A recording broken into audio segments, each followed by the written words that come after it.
You're someone with a vision for your practice, for your side hustle, and for your personal journey. But when it comes to establishing your path on how to get to where you want to be with your practice, things get a little messy. You're also someone who'd prefer to go in person instead of to groups and listening to everyone else's story. To me, it sounds like you could benefit from one-on-one consulting with our experienced practice of the practice consultants. From $5.95 a month and up, you can work with a consultant that will give you more direction and practical tried and tested tips matched to you and your goals. For more information, visit practiceofthepractice.com/apply. Again, that's practiceofthepractice.com/apply.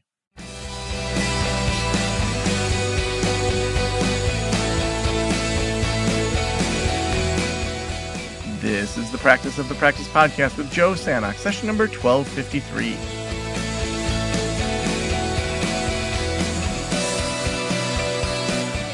I'm Joe Sanok, your host, and welcome to the Practice of the Practice podcast. I am so glad that you are here. We help you build a thriving private practice that you absolutely love. We love seeing people thrive and be doing a great job financially and understanding their operations. And we also love seeing you love your work. To find people that are super excited about what they're doing. And this past summer, so many different really just interesting discussions. The team is kind of messing with what goes in what order. So I can't say this was the episode, but, I talked with Fiona Oakes this summer, who has the Guinness World Record for the fastest woman to run marathons on all 7 continents, plus the North Pole. Not exactly private practice, but really inspirational. We did a bunch of kind of discussions with athletes this summer, and just we're able to dig in. We talked about what is real wellness with Dr. Megan Lyons. We talked about borderline personality disorder, and we talked about the signs and finding help with Dr. Courtney Tracy. I mean, this summer's been just jam-packed with amazing people from Harvard Business Review, from all sorts of different places. I could list them all, but I'm not prepared to go back to the entire thing. But New York Times bestselling authors and just really cool people that are doing mental health work. And that's the work we want to do, is work that you love doing, that you're just driven by it. And you say, I can't believe that I get to do this work every single day. That's why I'm so excited today to have Laurie Wilson with me. Now, Laurie is a licensed marriage and family therapist that's passionate about all things ADHD. As a therapist, her mission is to help others understand their neurodiversity as a superpower and to gain tools to thrive. She runs a group practice and nonprofit where she supervises new therapists and supports their profession, and overall enjoys mentoring clients, associates, and supporting the growth of others. Laurie, welcome to the Practice of the Practice podcast. Thank you, Joe. Yeah, I'm so excited to have you here and to talk all things ADHD. I think that, when you go through grad school, just like a lot of our other kind of more clinically focused episodes, there's so much that's happened since we were in grad school. Even if we were in grad school 5 years ago, like the way that technology moves and research moves, like we don't always stay up to date on things. So I'm excited for you to be here to talk research, to talk about what's missed, especially in girls and women, and kind of new treatments and things like that. So excited to have you on the show today.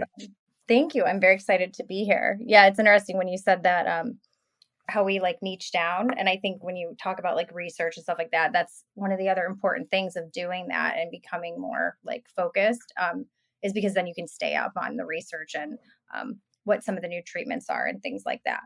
Yeah, well, it's even it's interesting because I think about how a few years ago we decided that, we noticed in our numbers that the podcast was the number one way that people ended up working with us. So whether it's our membership or coming into doing consulting or whatever, that the podcast was almost always a part of the equation. So it was well, what if we did that twice a week or 3 times a week? In 2024, we did it 6 days a week.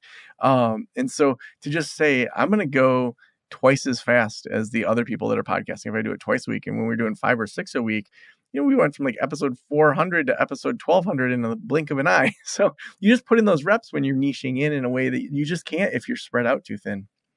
Definitely. And I think podcasts are such a great way. I mean, I'm always listening to yours in the car. Podcasts are such a great way too for people with ADHD to also have like some external noise. And as we're seeing more and more, the numbers of neurodiversity climb because we're having kids later and things like that. It really is a great way for people to like retain the information in those short bits of like verbal. Yeah.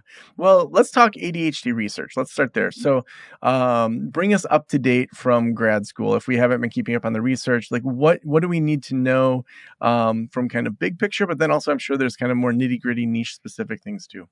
Yeah, I mean, I don't think when I was in grad school, the word neurodiversity did not exist. Mm, So I always mention Dr. Russell Barkley. He is one of the leading researchers in ADHD. I think he's still doing it. He's reading every article that comes out about ADHD in the world every week. That's got to be about 70 right now. I know he's kind of tapering off of that. One day I'd love to get in contact with him and do be the one who follows in those footsteps. I think it's amazing that he can break down that information in a way that's palpable to people who have ADHD and also those of us who work with people with ADHD. So I think he continues to be the one who is really bringing a lot of the new research to the forefront. So and what was his name neurodiversity, again? Dr. Russell Barkley. Cool. And is his website just like Russell Barkley, or does he have a specific website we can link to?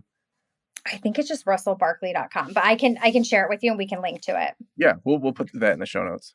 And he's the one who, again, like I just look at him as the leading researcher. He was actually discussing recently how the DSM, in the DSM-5 TR, like how some of the new things came to be in there. But essentially, with the term neurodiversity, what we're seeing is that ASD and ADHD, so autism spectrum disorders and ADHD, can overlap in some ways. And so for those who have ASD, they're 40 to 50% likely to also have some traits or have a diagnosis for ADHD. And for those who have ADHD, they're 25% likely to have some of the overlaps of ASD or or the full diagnosis for it. So I think that's really important in how we support our clients in functioning. If I have somebody who is let's say a young teenage girl and has trouble with emotional regulation and impulsivity, but also has a tendency to not like certain fabrics and has trouble with certain fabrics on her, that's more of an ASD thing. And so we really want to make sure that we're honing in on what the needs of our client are based on the different specific traits that they're coming in with. Mm, yeah. What else are we seeing in the research? So the role of executive functioning, he always talks about that. That's really what ADHD is, right? It's a deficit in executive functioning. And those are self-regulation, working memory. That could also be goal-directed behavior. So deficits in these lead to challenges, obviously, Hmm. in specific domains of life, including school, right? Including education. A lot of times in girls, we don't see really the difficulties with academic don't start coming until middle school or high school. Which is why it's often missed. Some of the girls can be in gate classes in early elementary. And then I think because of the misinformation that's out there about ADHD, it's assumed, that it's the little hyperactive boy who's not doing well in school, Hmm. where it can be the shy girl who's in gate who is getting missed. And I think it's really important that we start to get the right information out there because there's just so much misinformation out there about ADHD. Mm. Yeah, so like as you say, girls. So I have 10 and almost 14-year-old daughters. Oh, yeah. So yeah, so tell me like what amongst their friends, amongst them, like if I was to have just that lens of ADHD and it's starting to manifest and them struggling, like what should I be looking for just as a dad, not even as a therapist? Like what can parents be looking for in their daughters that can maybe point to some ADHD or maybe needing some extra help? Sure, great question. Um, Again, as I said, with that age, they might start having more trouble academically, or like the pressure just is really getting to them. We also see difficulty with emotional regulation, where it might take them longer to um, just regulate whatever emotions that they're having. So if you think of your kiddos when they were little, we always go back to that too. There's an assessment that I do with the parents asking about how the pregnancy was, if there was a C-section, if so we take all of that previous information. So we would look at the current functioning, right, of a 10 or a 14-year-old girl. And again, more so the parent would be coming to us because they would be struggling.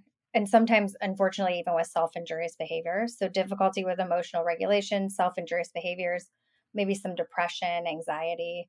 And the reason that I'm so passionate about it is because if a 14, 15, 6-year-old girl comes into our office and is struggling with depression, if we miss the ADHD diagnosis, they might, maybe in pharmaceutical, we think that they need a medication consultation as well, and they start an SSRI or an antidepressant.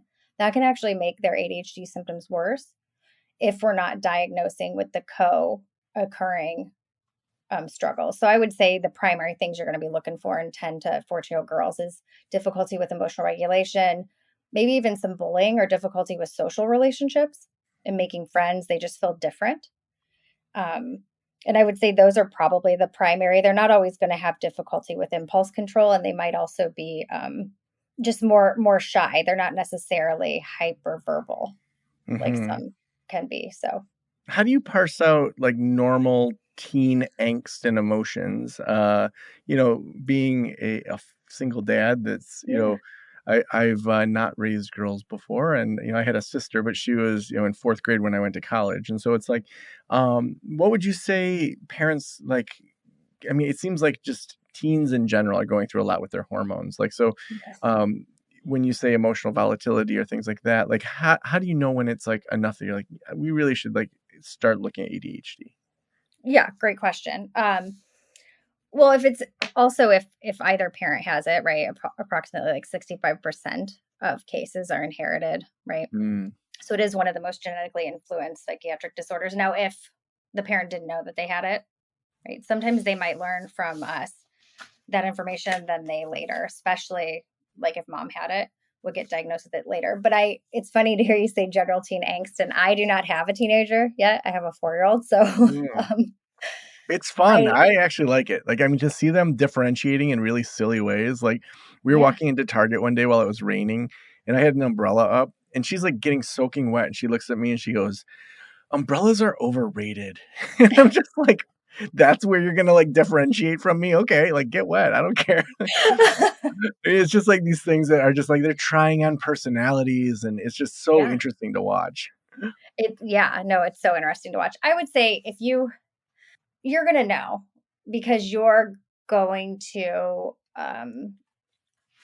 like I'm trying to think of an example. Like if you had a I don't know, a 17-year-old boy and a 14-year-old girl, and if your kids are very different, right? Like if your 14-year-old seems to adhere to like making friends well, differentiating well, but you just notice differences in your kids, like if one of them has more of a struggle, because yeah, they're like our favorite clientele to work with. I think they're very misunderstood, and sometimes I think they have an outlook on the world that we need to um, embrace a little bit more. But I think the parent would know because it would be the kiddo who they struggled with a little bit more just to understand. Does that make sense? Yeah, yeah, totally. Even Now, probably even in yeah. elementary and even in elementary or middle school, it might have been the one who just really felt like doing their own thing a little bit more. hmm Now, what about what's the research pointing to in regards to women? Because I know that as I talk to my friends that are in their like 30s or 40s, a lot of them are. I think there's better diagnosis now. There's better books. There's people like you that are talking about it. They're realizing, wow, like I think a lot of this could be ADHD. What do you think women are noticing, especially kind of in that like midlife? Sure. I think, um, well, there's the complication too of like studies as far as like with hormones go.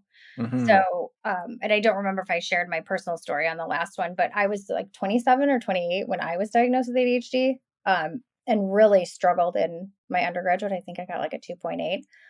And then in graduate school, got a 4.0. It was really just the kind of the organizing of information for me, like organization was a more difficult executive function. Um, I also had a learning disability when I was younger that my parents did like mediate right around like second or third grade. It was reading comprehension.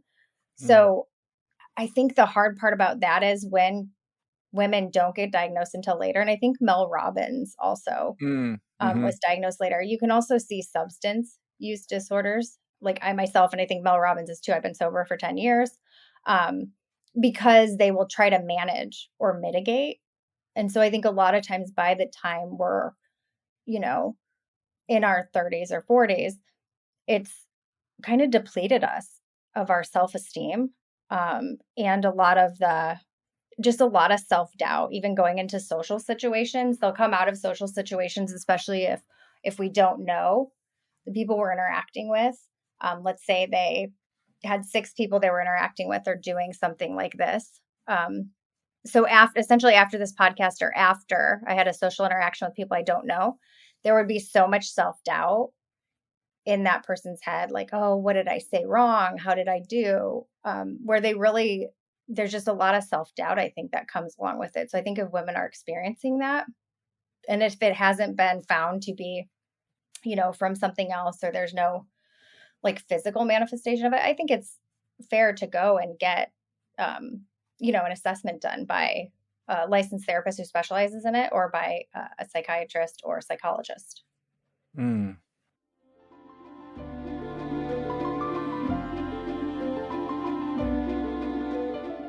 Listen, I didn't take insurance in my counseling practice because I had no idea how to handle it. The process of accepting insurance outside of a group practice can be tough, but most people looking for mental health care want to use their benefits to pay for sessions.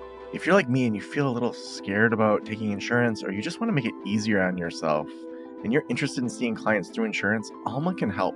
They make it easy to get credentialed with major insurance plans at enhanced reimbursement rates. They also handle all the paperwork, from eligibility checks to claim submission and guaranteed payment within 2 weeks. Plus, when you join Alma, you'll get access to time-saving tools for intake, scheduling, treatment plans, progress notes, and more in their included platform. It's going to make it so much easier for your team, so you can spend less time on administrative work and more time offering great care to your clients. Visit helloalma.com/Joe. That's helloalma.com/Joe to get started.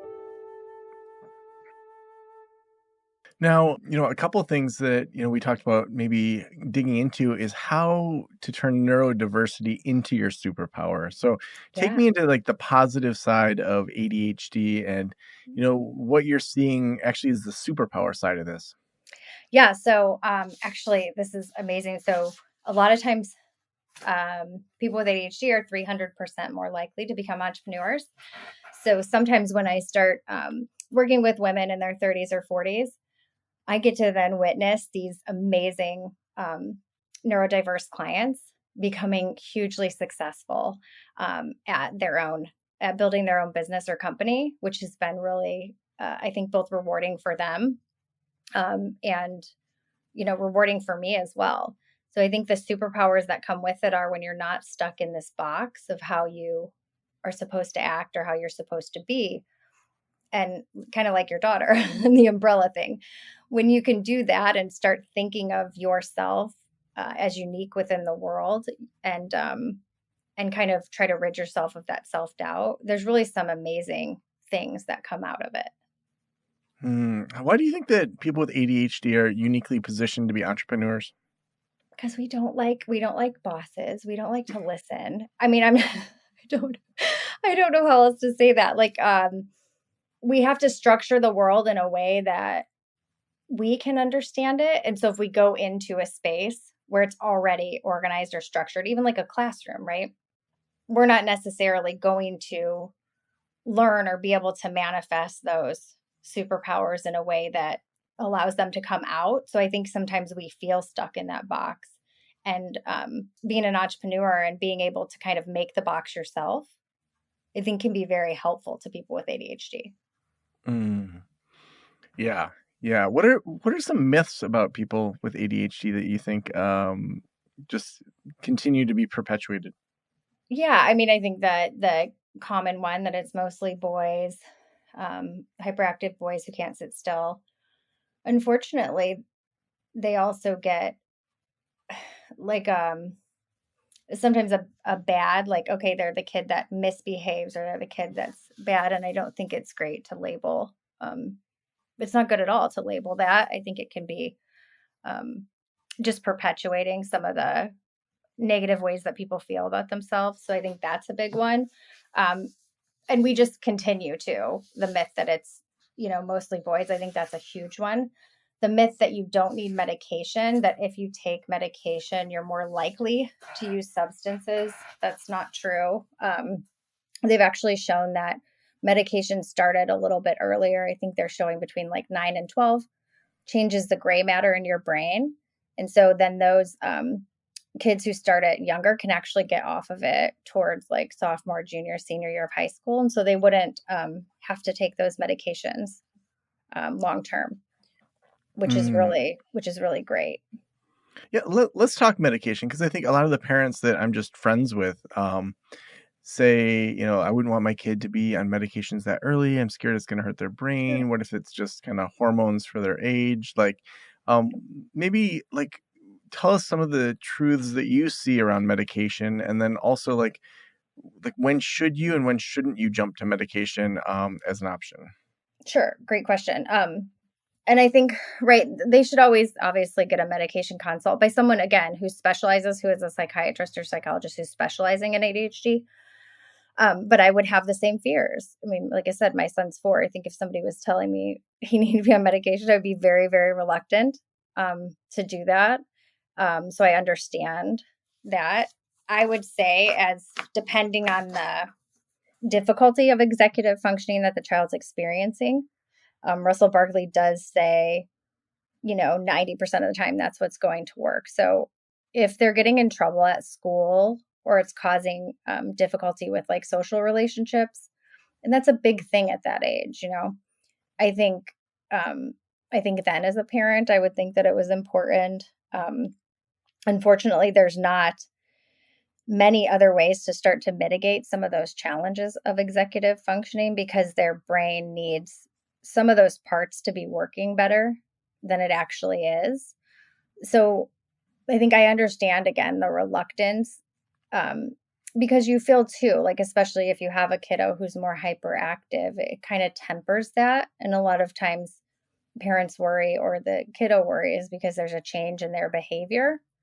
And so I think also it making sure it's the right medication because sometimes that changes. And the parent will know. I mean, the parent knows their kid the best. So I think it is trial and error, and it's getting providers, a therapist as well as a psychiatrist or psychologist that you really trust, and somebody who is likely more conservative in the way that they're going to treat the kiddo or the teen with medications. Mm. But you have to trust the provider. So when you're working with people, so they're getting their appropriate medication, they recognize that they or their child have ADHD. What are Mhm. some of the strategies that you're seeing that work to really help with like focus or creativity or resilience or any of those things that we would want in our kids or even in ourselves?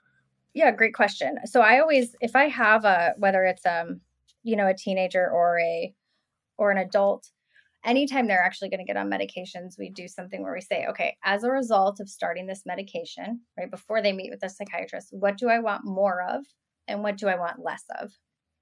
I actually don't allow the people who have are diagnosed with ADHD to say, I want more focus, because that's not necessarily like what we're looking for, right? We're looking for, I want to not doubt myself more in social relationships, because focus is going to kind of naturally happen. That's not really one of the deficits in ADHD, isn't focus. It's just because we're not organized or we're not planning or prioritizing or starting tasks appropriately. And then that kind of right leads to the lack of focus. But I think really being really specific about, okay, as a result of getting on this medication, what do I want more of and what do I want less of? And the psychiatrist hopefully is meeting with them a couple weeks after starting the meds. But if they're not, that's where the therapist, I think, can really help provide feedback to the psychiatrist and making sure they're collaborating. Okay, they wanted more of this and less of this. And these were the side effects that they really did not want, right? And so too much weight loss. If there's a kid that loses a certain amount of weight, the parent might want to modify the medication or might not be willing to do that. But that's why I think conservative and starting slowly is a good idea for kiddos. There's a ton of different medications out there now. Some of them are extended release, and some of them are immediate release. I see them using more of the extended release now, which I think are great. Yeah, and then once they have the medication dialed in, are there other strategies that they can be using to help with that executive functioning? Yep, great question. A lot of coaching, a lot of like some of them might need color coding for organization. It might be the way that they see things. Like I have a planner that's a month. So I just don't organize in my brain the weekly planner as well. So really getting with maybe an ADHD coach or like a behavioral interventionist who can come into the home or who can help get those strategies together in the office, because they kind of do have to build those strategies, definitely of keeping their space more organized and then organizing things in a way that they don't forget, like taking their homework to school. They might have a red folder that they put their homework in so then they can quickly see it and grab it, right? Or putting their keys in the same place all the time. And those are just habits that have to get like instilled in that person. Mm. I always love when I have people on the niche that they're in, they also deal with or are diagnosed with or thrive through, however we want to frame it. For you Yeah. personally, what are some habits that you employ either daily, weekly, quarterly, monthly, annually? Any habits of like how you thrive in your own practice, your own life that you employ? Yeah. Well, definitely habits of placing things. So I have a tendency to lose keys or phones, or so placing things in the exact same spot has been extremely helpful. And then organizing my day on a like actual planner calendar by color, right? So I know where I have to be at different times. I understand that the iPhone or these phones that can basically do everything for you and send you reminders or notifications are great, but really what the at least me, and I think what most people with ADHD do, is that notification comes up on our phone and we just swipe it up. Mm, um, I also put social media on the third page of my phone because sometimes when we're bored, we'll just click on stuff. And I found myself just like get lost for an hour, maybe in Instagram or social media. So I have to be kind of disciplined with stuff like that and in my day to day. And then as I grew, I was luckily able to delegate things to people because tenacity is just like not one of my great qualities. So that's like really finishing something. So being able to delegate or have somebody on my team who has that quality, maybe doesn't struggle with the same executive functions that I do, is extremely helpful because you mm. can't do everything. And I think it's important to remember that. Yeah, absolutely. Yeah, for me, it's and I wouldn't say I have ADHD, but I get absorbed into things, and so it's like if I'm checking my email or if I'm just working on something, I want to be able to fully get into that flow state. And so even just setting a timer and like 5 minutes before jumping on this podcast to say like I want to fully go into it and not be checking my phone every couple of minutes, but to just dive in. And so I have Yeah. timers all day long going off, reminding me, hey, don't stay too absorbed in this. You got something else to do. And that to me is just something that anyone can have value Oh, from. timers are wonderful. Yeah. I've left so many things in the oven because the interesting thing about that is that timer goes off, but then it stops. So I Mm, started using Alexa because she doesn't stop unless you like tell her to stop. So I have to give her a verbal prompt to stop. So as I'm giving that verbal prompt, I just remember to stand up as well. Versus the timer that's on the oven, it just goes off for a finite amount of time. I hear it, but then I don't really do anything with that. So again, it's just kind of learning yourself too and learning what is most helpful for you. mm, But I've heard that a lot from women with ADHD, like leaving something on the stove or in the oven. And again, it's because maybe we got distracted with something else or, and obviously that's stuff that also becomes dangerous. So I think again, you can get really frustrated or flustered with yourself with ADHD. So it's important to remember that, you're not alone and that there are resources out there, and ways to manage that can make you feel a lot better. Hmm. Well, the last question I always ask is, if every private practitioner in the world were listening right now, what would you want them to know? Yeah, great question. That you aren't alone, that there's a lot of resources out there to help you, build your practice and make it thrive. Hmm. If people want to connect with you, where should we send them? Yeah, so they can go to one of my websites is lauriewilsoncounseling.com, where they can sign up for like diagnostic classes or classes that I specifically do for women with ADHD or for practitioners wanting to learn more about it. And also my group practice, risecounseling.com. Mm. Well, thank you so much for being on the show today. Yes, thank you for having me.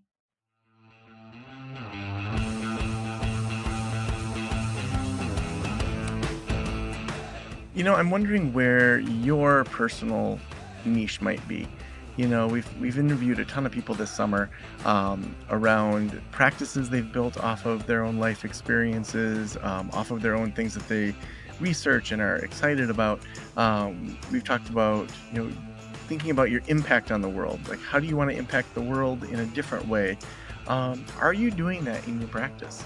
To me, that's something that it's worth evaluating. Maybe the population you used to see a few years ago isn't who you should be seeing now. I remember when that switch happened for me, where for a long time I was helping angry teenagers and really enjoyed it. And the kind of mental challenge of, kind of building trust and connection so that they, could make better decisions and find them kind of the solutions in themselves. And all of that was really, I liked for a long time. And then there was a point where it was like, I don't really want to do this work anymore. And there weren't many young male therapists in town, and to move away from that was a hard decision, but it was what I needed to do to really be true to myself in regards to what I wanted to be doing. So I want you to think about that. I want you to evaluate that, and to keep building that thriving private practice you absolutely love. If you want extra help, we have our membership communities, which specifically help you at your phase of practice. You can read all about them over at practiceofthepractice.com/membership. We have different tracks for if you're in early solo practice, if you have a sustainable solo practice, if you're starting a group practice, if you have a group practice. We have tracks for you for every single phase.